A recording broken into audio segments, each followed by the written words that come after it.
setelah kematian kakek. Warisan berdarah.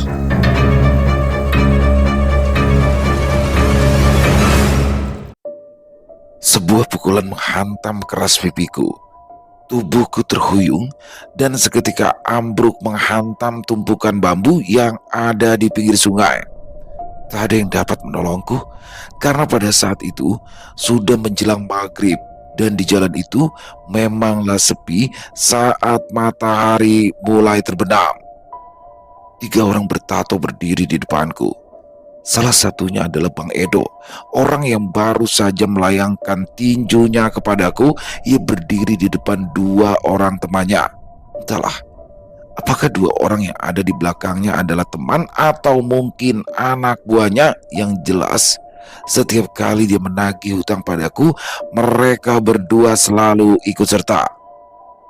Seakan tak puas melihatku yang terjerembab di tanah, beberapa detik kemudian ia segera menghampiri dan menarik kerah bajuku dengan kasar, membuatku berdiri secara paksa. Kedua mata kami saling beradu, saling tatap. Ia menatapku penuh amarah. Dapat kurasakan hembusan nafasnya yang memburu. Deki, kau sengaja ya menghindar dari hutang, ya kan? Kau sengaja bersembunyi dari kami, Aku menggeleng cepat sembari berusaha melepaskan cengkraman tangannya di kerah bajuku, tapi aku tak berdaya. Badannya yang kekar dan tenaganya yang besar benar-benar bukanlah tandingan bagiku yang bertubuh kurus ini. Nafasku tersengal, tubuhku bergetar, aku benar-benar sangat ketakutan. Enggak bang, enggak. Saya enggak bermaksud lari dari hutang bang. Aku berusaha mengelak meskipun pada kenyataannya ya, aku memang menghindar darinya. Bang Edo meludahi wajahku. Liurnya yang berbau busuk membuat isi dalam perutku bergejolak ingin muntah. Tidak usah banyak alasan kau. Aku sering ke rumahmu dan hanya bertemu dengan istrimu. Dia selalu bilang, "Tidak tahu kau ada di mana." Aku yakin kalian kerjasama kan untuk menghindar dan lari dariku. Iya toh, ia berkata tepat di depan wajahku dengan logat Jawa bercampur Batak. Entahlah, padahal yang ku tahu tak ada darah Batak pada dirinya, mungkin cuma biar terkesan garang saja. Dari jarak sedekat itu, aku dapat dengan jelas mencium aroma minuman keras dari bau mulutnya, membuatku semakin ingin muntah. Hutang kau itu 16 juta. Kapan kau mau bayar, Kalau kamu cuma cicil sedikit-sedikit, kapan lunasnya? Aku sudah terlalu lama menunggu. Sudah 6 bulan melewati jatuh tempo dan kau baru bayar 4 juta. Dasar berdebah. Aku terkejut dengan perkataan Bang Edo. Pasalnya, aku memiliki hutang 20 juta. Kenapa tiba-tiba sekarang tinggal 16 juta? Siapa yang membayar? Tidak mungkin. Tidak mungkin istriku yang membayar. Dia hanya bekerja di warung nasi dengan gaji 1 juta setiap bulannya. Itu pun uangnya digunakan untuk kebutuhan sehari-hari semenjak aku dipecat 4 bulan yang lalu.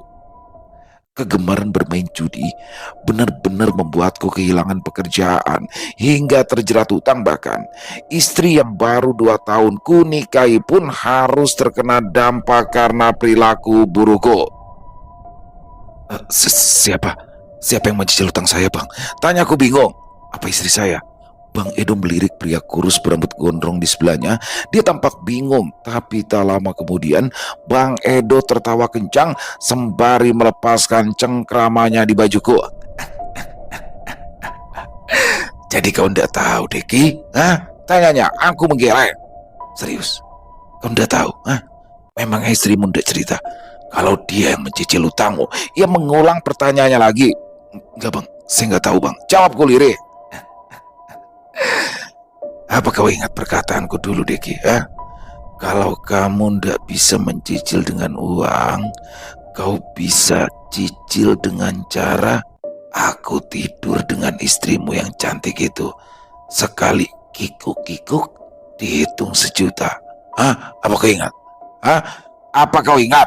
Mendengar kata-kata itu seketika jantungku berdegup dengan kencang, nafasku memburu, tubuhku bergetar seolah adrenalin terpacu begitu cepat.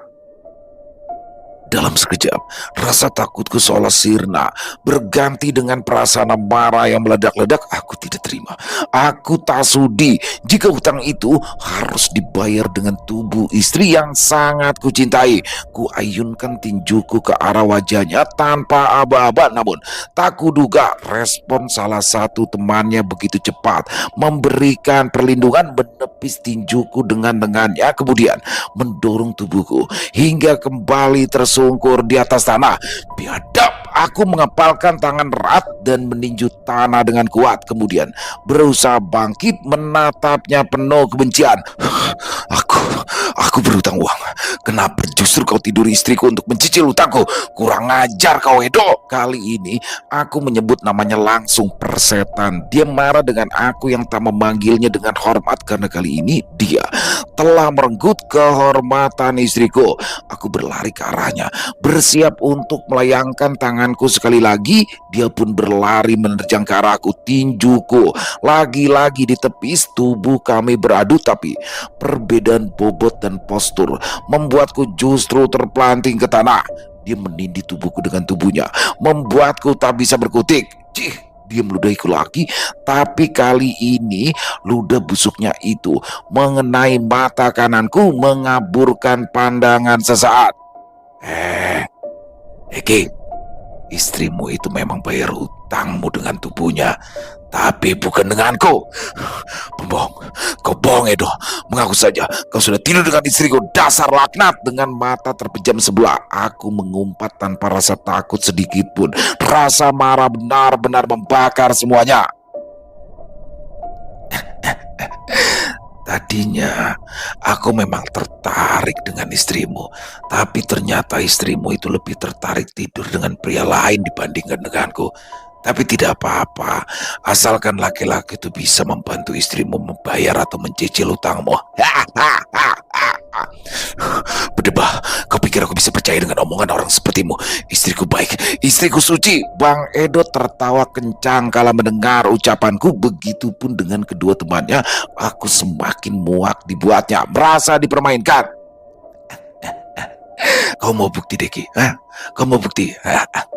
Tenang, aku punya bukti rekamannya. Sambil posisinya duduk di atas dadaku, Bang Edo merogoh ponsel di saku celananya. Dia menggulir layar ponselnya sesaat kemudian menunjukkan sebuah video di depan wajahku. Entah video ini apa, karena yang kulihat adalah rekaman semak-semak di malam hari. Aku pun bertanya, apa ini? Tidak jelas. Kau lihat saja, video ini kami ambil malam-malam saat mengintai di depan rumahmu beberapa minggu yang lalu. Kau lihat saja, jangan banyak tanya. Video ini panjang. Bang Edo pun bangkit. Aku berdiri, mengusap kelopak mata yang dibasahi oleh liur berbau busuk preman itu dengan lengan bajuku. Dia memberikan ponselnya padaku agar aku leluasa menonton video yang mulai tampak lebih terang. Sudah direkam. Terdengar suara Bang Edo di dalam video itu dengan suara berbisik. Sini, aku saja yang pegang ponselmu. Sorot kamera bergerak menuju tempat yang tak lain adalah halaman samping rumahku. Ada beberapa percakapan bisik-bisik yang kupercepat karena aku ingin segera mengetahui inti dari video itu. Kamera bergerak ke arah jendela. Tampak rekaman bergunjang sebelum akhirnya bisa cukup stabil mengarah ke lubang ventilasi di atas jendela kamar. Seketika jantungku seperti berdentum, kemudian diremas kuat. Setelahnya dengan jelas aku dapat melihat dua orang berbeda jenis sedang bercinta di dalam kamarku. Di atas ranjangku, dan wanita yang ada di atas adalah istri yang amat kucintai, sedangkan pasangan mesumnya bukan Bang Edo, bukan pula teman-temannya, melainkan pria yang tak pernah ku ketahui. Sepertinya pria keturunan Tionghoa. Segera ku matikan rekaman video menjijikan itu. Saat suara desahan istriku semakin nyaring terdengar, ku remas ponsel tersebut dengan erat. Aku berteriak sekencang-kencangnya.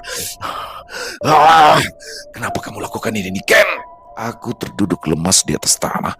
Rasa perih di ulu hati, dada, dan tenggorokan sangat menyiksa. Air mata kecewa menetes. Bahuku berguncang dengan hebat. Aku merasa hancur karena dihianati. Bang Edo mendekat. Aku menyodorkan ponselnya sambil menangis karena hancur. Aku tak peduli lagi jika harus ditertawakan oleh para pria itu. Aku juga tak merasa malu karena menangis karena video istriku dengan pria lain jauh lebih memalukan dan memuakan. Kau nggak nonton sampai selesai, ha? Padahal seru loh. Aku menggeleng sambil tetap menangis. Di video itu juga ada rekaman. Pas kami gerbek mereka, istrimu keluar pakai baju acak-acakan. Begitupun laki-laki itu. Tapi percuma. Aku sudah lihat tubuh istri kamu yang mulus itu dan juga permainannya yang hot. Istrimu kudesak buat bayar utangmu dan kuancam akan menyebarkan video ini dan juga memberitahumu kalau istrimu tak mau bayar. Akhirnya si Koko muda itu yang bayar. Sepertinya dia orang kaya. Motornya hampir 100 jutaan itu kutengok. Bang Edo berkata seolah memperolok dan menertawakanku. Memang dasar preman tak bermoral.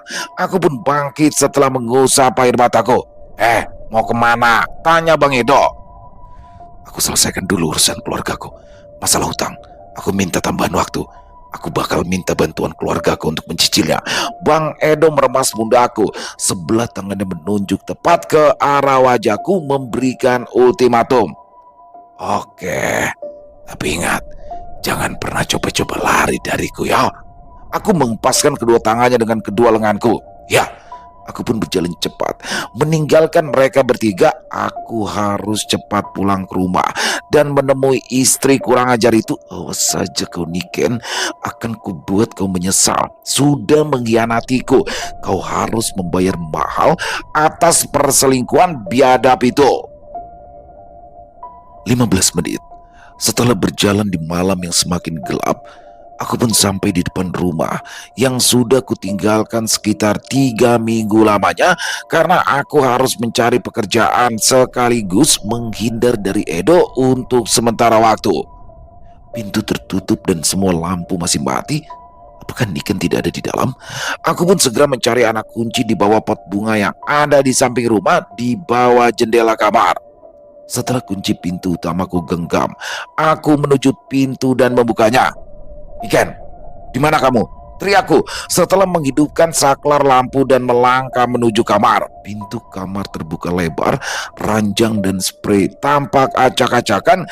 Pintu lemari tampak terbuka, menunjukkan isinya yang sebagian kosong, hanya menyisakan pakaianku saja. Apa dia pergi dengan laki-laki itu setelah kejadian itu? Sial, umpatku. Semua bajunya di lemari juga tidak ada. Mataku tiba-tiba saja tertuju pada secari kertas yang tergeletak di kasur. Ku ambil dan ku baca tulisan yang ada di dalamnya. Aku pergi. Jangan cari aku. Anggap saja kita sudah tidak ada hubungan. Perempuan gila. Awas saja kalau sampai ketemu nanti. Ku lempar kertas itu ke atas ranjang yang sprei putihnya tampak dipenuhi noda. Ya, aku tahu noda apa itu, sesuatu yang menjijikan. Aku terduduk di lantai meratapi nasib yang sudah sangat kacau. Ingatan akan rekaman video memenuhi kepalaku. Ekspresinya, suaranya, bajingan. Tok tok tok. Mas Deki. Terdengar seseorang memanggilku dari arah pintu depan. Belum sempat aku menjawab, perempuan berusia 30 tahunan yang tak lain adalah tetangga sebelah rumahku sudah berdiri di depan pintu kamarku. Mbak Titi, ada apa Mbak? Mas, tadi keluarga Mas Deki datang ke sini nyariin. Sudah 3 hari ini mereka bolak-balik ke sini, tapi Mas Deki sama Mbak Niken gak pernah ada di rumah. Memangnya ada apa katanya? Tanyaku. Katanya kakeknya Mas Deki itu nyariin terus, lagi sakit katanya. Ya sudah Mbak, makasih. Mbak Titi pun pamit setelah memberitahuku. Ya, aku harus ke rumah kakek. Sepertinya kondisinya drop lagi. Mungkin darah tingginya kambuh. Sekalian aku bakalan meminta bagian warisanku ke kakek untuk disewakan saja. Ah, andai saja warisan itu langsung dibagikan tanpa menunggu kakek meninggal. Tentu aku nggak bakal sebingung ini. Mau ngasih kok kayak setengah-setengah. Gerutuku sambil mengunci kembali pintu rumah. Di sana nanti aku juga akan menceritakan keburukan istriku. Aku pun berjalan ke arah selatan menuju rumah kakekku yang berjarak sekitar 1 kilometer. Ya, aku berjalan karena kedua motor yang kumiliki sudah kujual untuk modal di meja judi.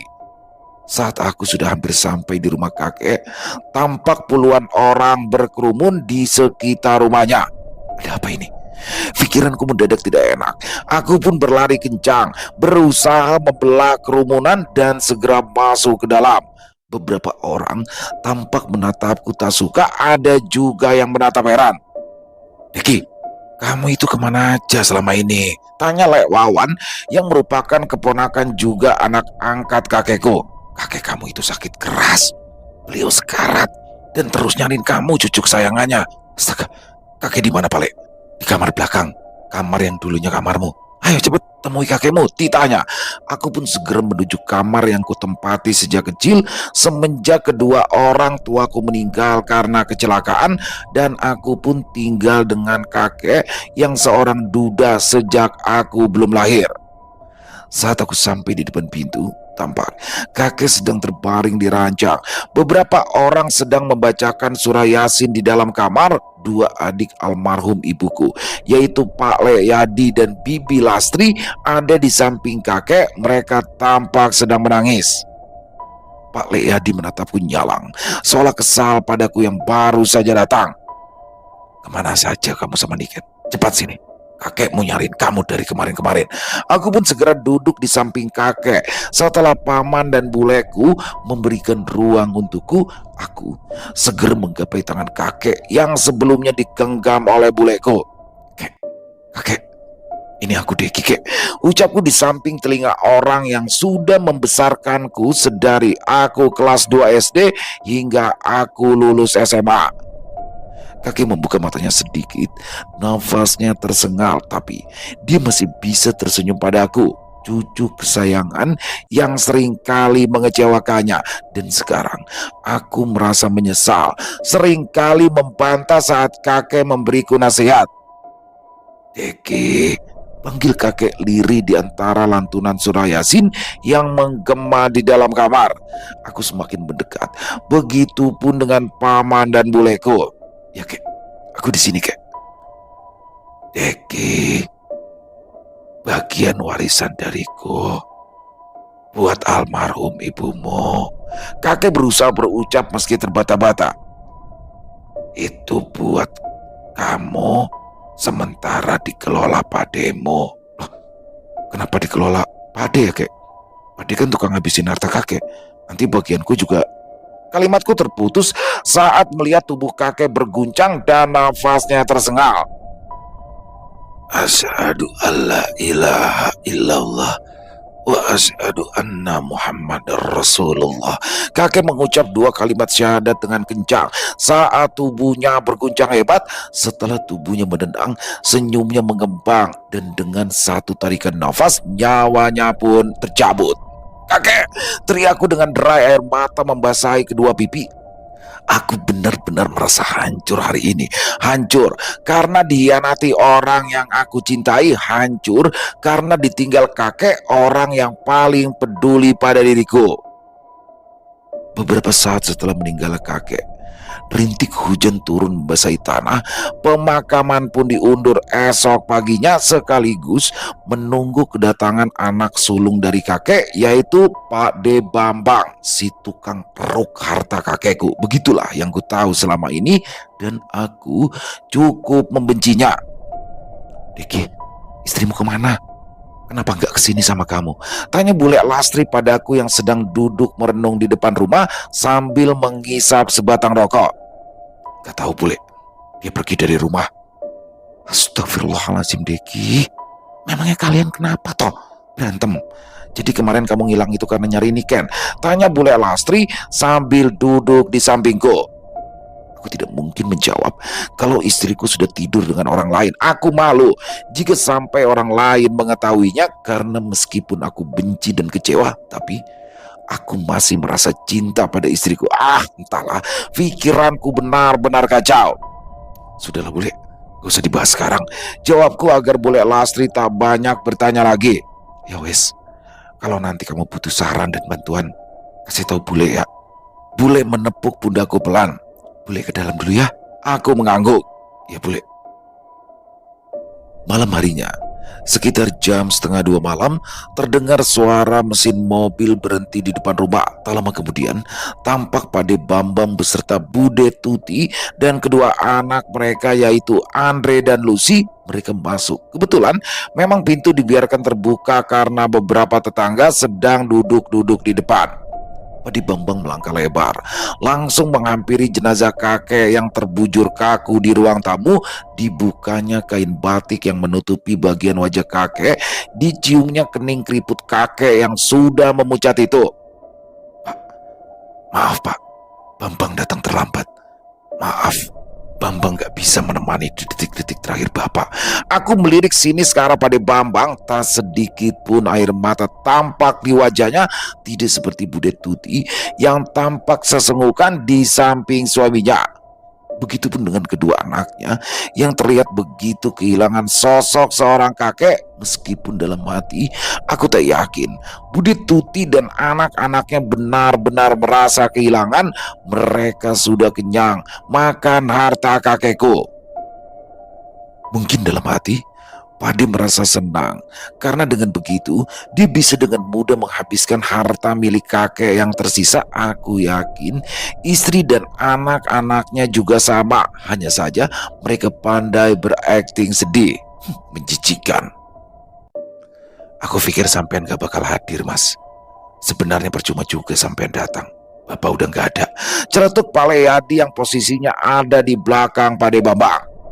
Pria tinggi berusia sekitar menjelang 50 tahun itu pun menoleh tanpa membalikan badannya. Gak pantas kamu ngomong kayak gitu ya. Aku itu juga anaknya. Mending kamu diam daripada ngomong yang gak penting. Yo, sekarang sampean seneng kan? Karena sampean bisa leluasa ngabisin hartanya Bapak, saut Paleyadi ketus. Masih hidup saja sampean kerok habis hartanya Bapak. Apalagi sekarang Bapak sudah meninggal. Mendengar kata-kata itu, Pade Bambang langsung bangkit dan menghadap pada adiknya itu. Paleyadi pun bangkit. Mereka saling bertatap-tatapan dalam jarak yang semakin dekat. Beberapa orang yang ada di situ ikut berdiri mendekat, termasuk aku dan Pak Lewawan berjaga-jaga jika sampai terjadi perkelahian di antara kakak beradik yang sudah lama tak akur itu. Tutup mulutmu Yadi. Jangan bikin masalah di saat seperti ini. Pade Bambang memberi peringatan sambil menunjuk tepat ke arah wajah Paleyadi. Mas, sudah dong Mas, jangan ribut-ribut seperti ini. Bujuk Bude Tuti sambil menangis sembari memegangi lengan suaminya. Sedangkan kedua anaknya tampak tegang berdiri di belakang kedua orang tuanya. Lah, di sini gak ada yang mengharapkan kehadiranmu Mas. Salah tak puas, Paleyadi menepis tangan kakaknya itu dan mendorong baunya hingga hampir terjatuh menimpa jenazah kakek jika saja Pade tidak bisa menjaga keseimbangan. Mendapat perlakuan seperti itu membuat Pade Bambang tersulut emosinya. Ia bersiap melayangkan pukulan, tapi beruntungnya aku dan Palewawan berhasil menghadang hingga bentrokan yang nyaris terjadi bisa terhindarkan. Sudah, kita ini sedang bergabung. Kenapa kalian berdua malah bertengkar seperti ini, Roh Bapak masih ada di sekitaran sini. Kalian mau lihat Bapak sedih karena ngelihat kedua anaknya bertengkar cuma gara-gara harta warisan? Memalukan. Lewawan memandang Paleyadi dan Pade Bambang bergantian. Lebih baik kalian duduk dan berdoa untuk Bapak. Lanjut Palewawan lagi dengan suara yang lantang. Ingatkan saudara kesayanganmu itu, Wan. Jaga mulutnya, jangan asal bicara. Pade Bambang pun berlalu menuju kamar mandi sepertinya hendak berwudu. Sedangkan Lekyadi memilih keluar meninggalkan ruangan. Mungkin dia ingin meredakan emosinya lebih dulu. Setelah keributan yang sempat terjadi, Aku bersyukur suasana cukup kondusif hingga keesokan harinya. Semua anggota keluarga inti dan sanak famili serta tetangga sekitar turut serta mengantarkan jenazah kakek ke liang lahat setelah sebelumnya dimandikan dan disolatkan. Setelah meninggal dunianya kakek, untuk sementara waktu, Pade Bambang dan keluarganya menginap di rumah almarhum kakek. Dulu, setelah menikah dan punya rumah sendiri, aku memutuskan untuk hidup mandiri, sedangkan kakek tinggal di rumah yang memiliki 3 kamar itu seorang diri. Aku tidak terlalu khawatir meninggalkan kakek karena rumah Bule Lastri dan Pak Leyadi berada di satu halaman dengan rumah kakekku, terlebih lagi rumah anak angkat yang juga keponakan kakekku yaitu Pak Lewawan juga hanya berjarak 4 rumah dari tempat tinggal kakekku. Hari terus berganti. Tak terasa, sudah malam kelima setelah meninggal dunianya kakek. Saat itu, aku sedang bersantai di rumah Pak Leadi bersama saudara sepupuku yang lain. Sejak Pade Bambang menginap di rumah almarhum kakek, aku malas untuk tidur atau bersantai di sana. Tak peduli jika mereka merasa dikucilkan. Salah sendiri, kenapa jadi orang sok berkuasa? Mentang-mentang anak tertua dari 4 bersaudara berlaku seenaknya dengan harta kakekku.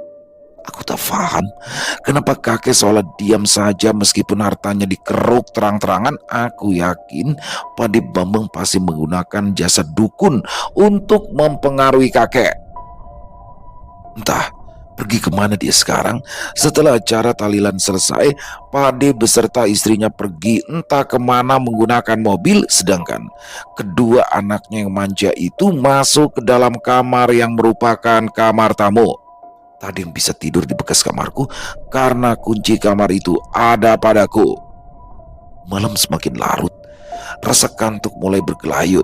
Hanya tersisa aku dan Pak Leyadi yang menonton televisi di ruang tamu rumah pamanku itu. Sedangkan Pak Lewawan dan lainnya mungkin sudah tidur di rumah dan kamar masing-masing. Aku beranjak mengambil obat nyamuk yang ada di bawah meja, lalu menghidupkannya. Vampir-vampir kecil penghisap darah mulai berkeliaran mencari mangsa, benar-benar mengganggu. Dengan beralaskan piring seng jadul, ku letakkan obat nyamuk bakar di tempat yang strategis agar asapnya mudah menyebar di dalam ruangan. Tapi tiba-tiba terdengar suara dentuman kecil, mirip botol kaca berisi air yang pecah. Entah dari rumah mana suara itu berasal. Tak ada yang aneh untuk beberapa saat. Aku menutup tirai jendela setelah mengintip keluar, berusaha mencari tahu asal sumber suara.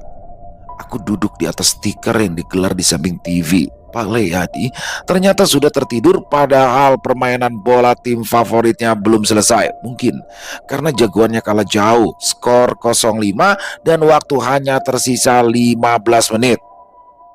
"Bapak!"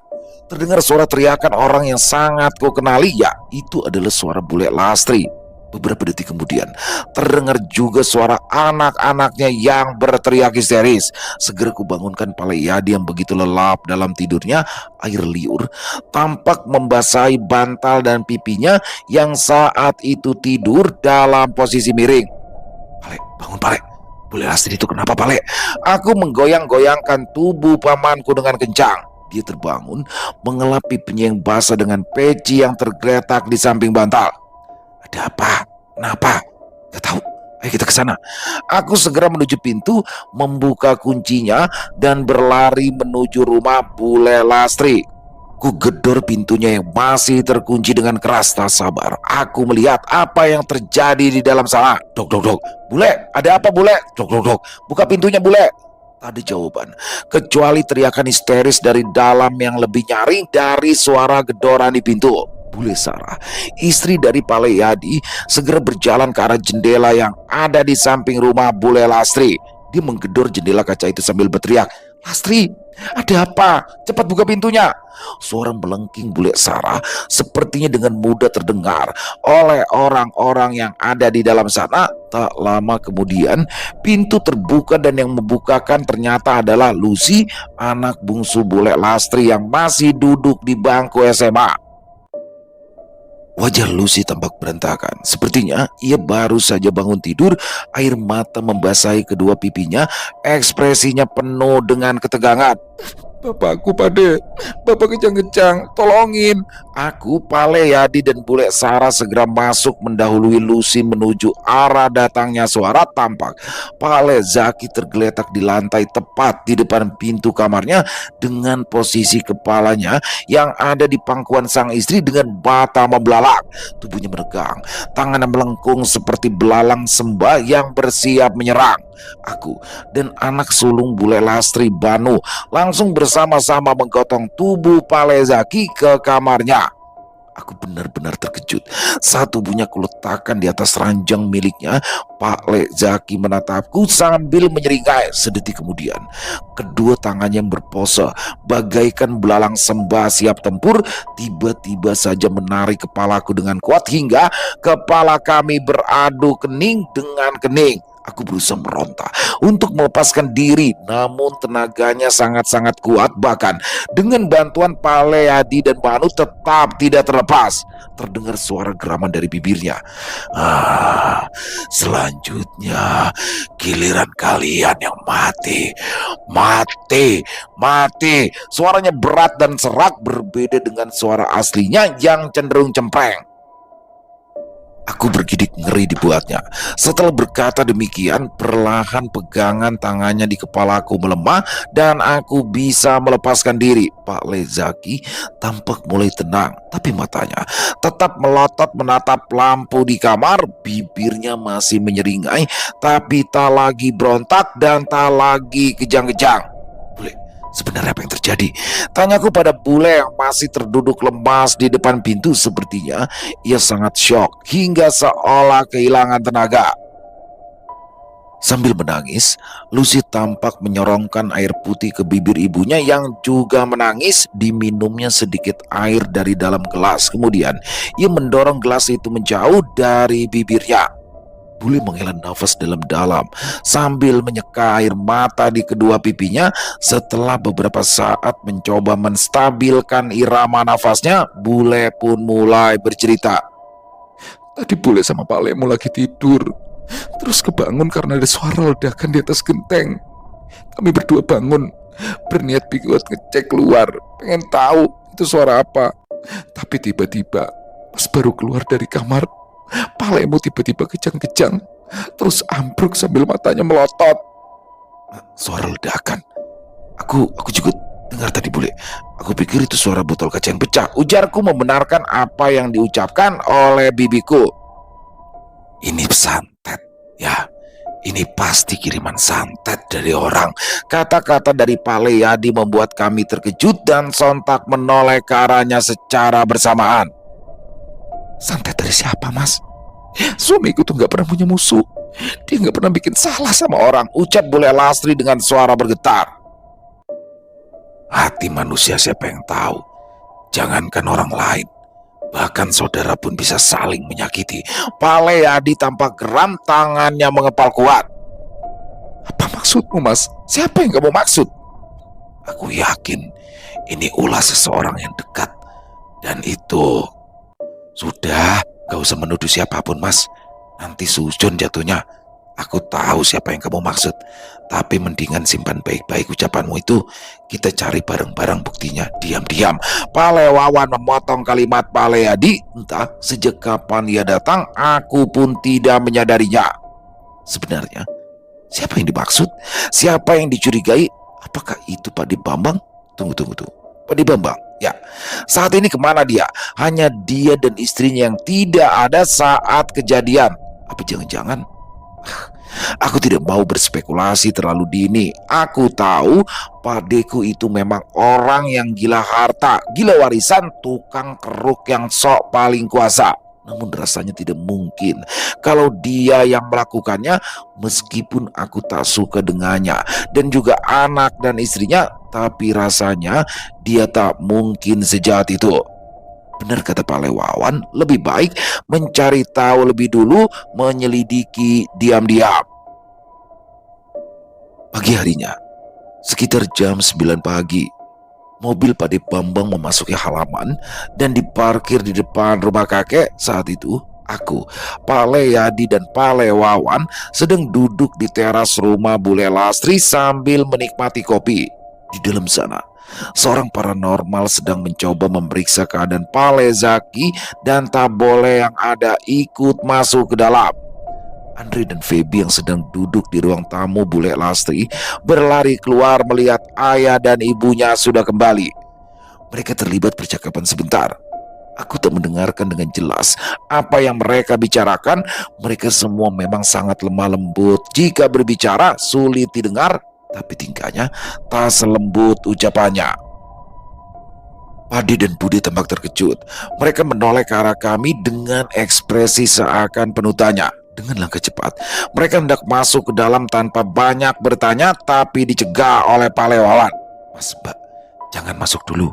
Mas Jaki lagi diperiksa sama Mbak Dewar. Sebenarnya apa yang terjadi? Tanya padeku pada adik angkat yang juga sepupunya itu. Ya tidak tahu, Mas. Sepertinya ketempelan. Tadi malam itu kejang-kejang. Kenapa kamu nggak bilang aja kalau Jaki itu disantet orang, Wan? Dan orang itu adalah orang dekat. Celetuk Pale Yadi. Orang dekat? Siapa maksud kamu, Yat?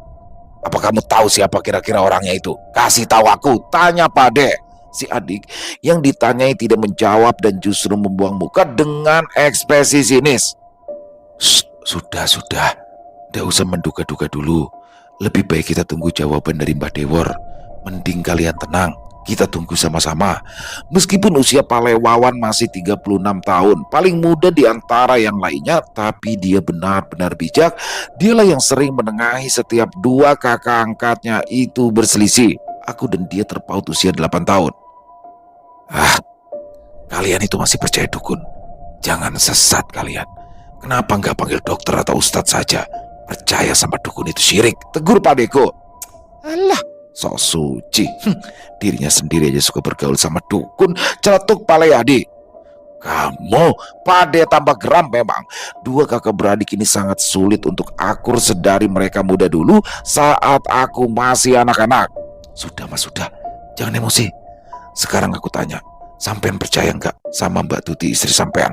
Tanya Pale Wawan sambil tersenyum menggoda. Maksudmu apa? Ya percayalah aku sama istriku. Dia perempuan yang baik, istri dan ibu yang baik. Itu tandanya sampean juga sesat. Sirik, Mas. Loh, ngawur kamu. Loh, kan Mbak Tuti itu dulu pernah jadi dukun toh? Semprol. Mbakmu itu dulunya dukun berarak, saut Pade sambil menonjok pelan bau Pale Wawan. Mereka semua tertawa, termasuk Bule Tuti. Hanya ya dia membuang muka, padahal aku dapat melihat ia seperti menahan tawa, mungkin hanya gengsi untuk ikut tertawa.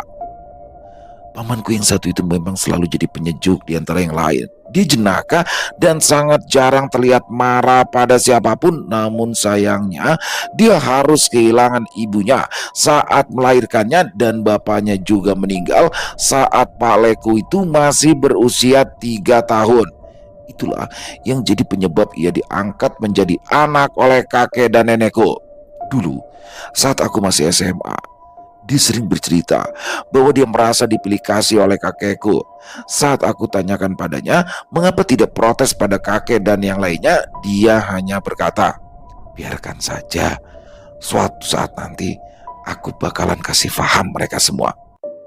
Dan sekarang terbukti bahwa orang yang dulu sering dipandang sebelah mata justru adalah orang yang paling baik dan menyejukkan di dalam keluarga. Sedangkan anak yang paling dibangga-banggakan dan sering diandalkan justru menjadi tikus rakus yang menggerogoti diam-diam.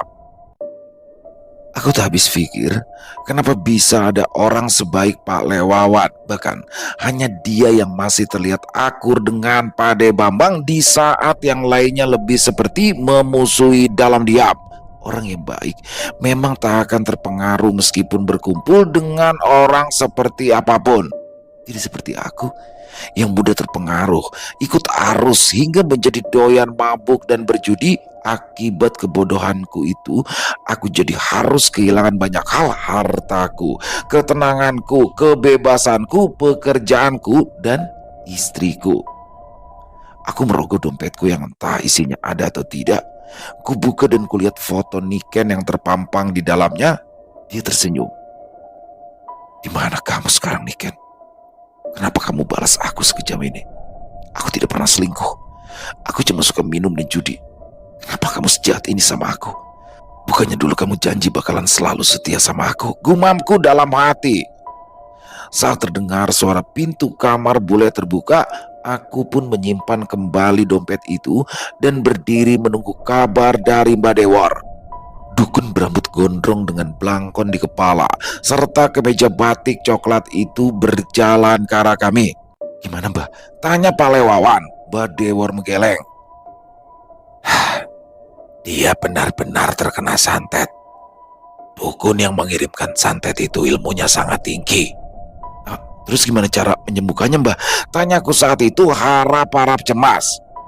"Pertahanannya sangat kuat. Aku bukanlah tandingannya. Aku hanya bisa memberikan penawar yang meringankan saja. Dan sekarang semua tergantung pada kuat atau tidaknya tubuh si Jaki. Kalau dia bisa bertahan selama seminggu lamanya, maka kemungkinan untuk sembuhnya lebih besar. Tapi kalau sampai seminggu belum membaik, kita semua hanya bisa pasrah dan menunggu waktunya tiba."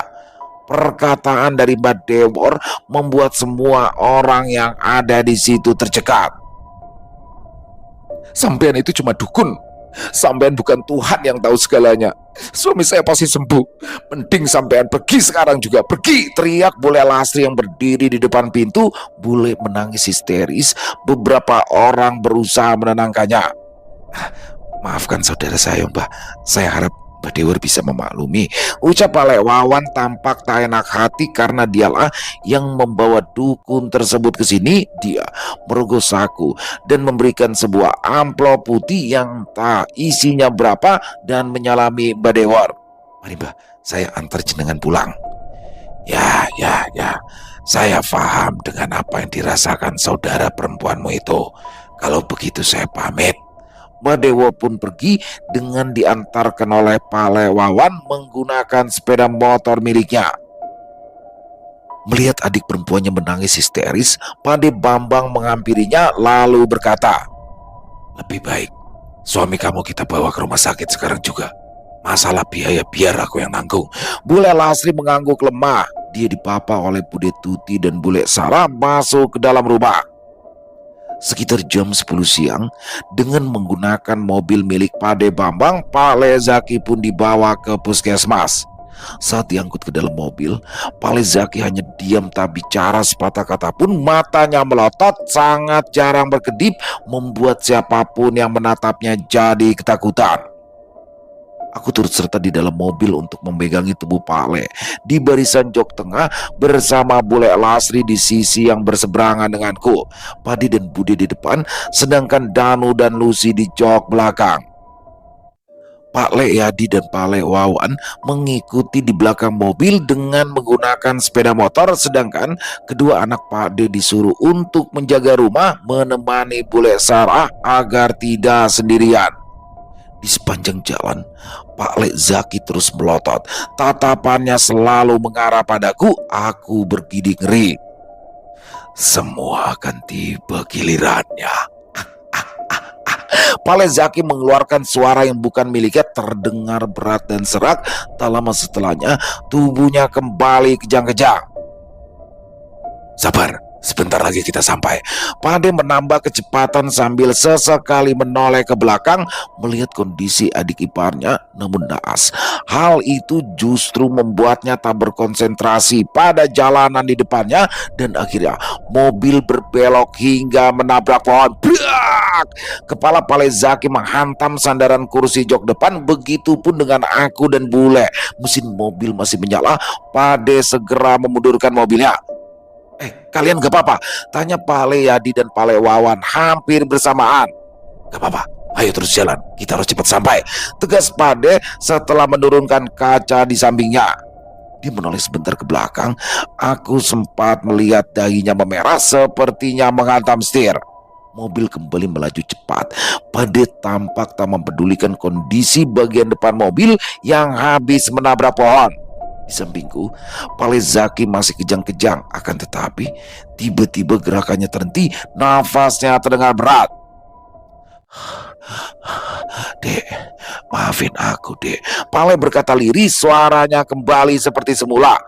Asyhadu alla ilaha illallah wa asyhadu anna Muhammadar Rasulullah.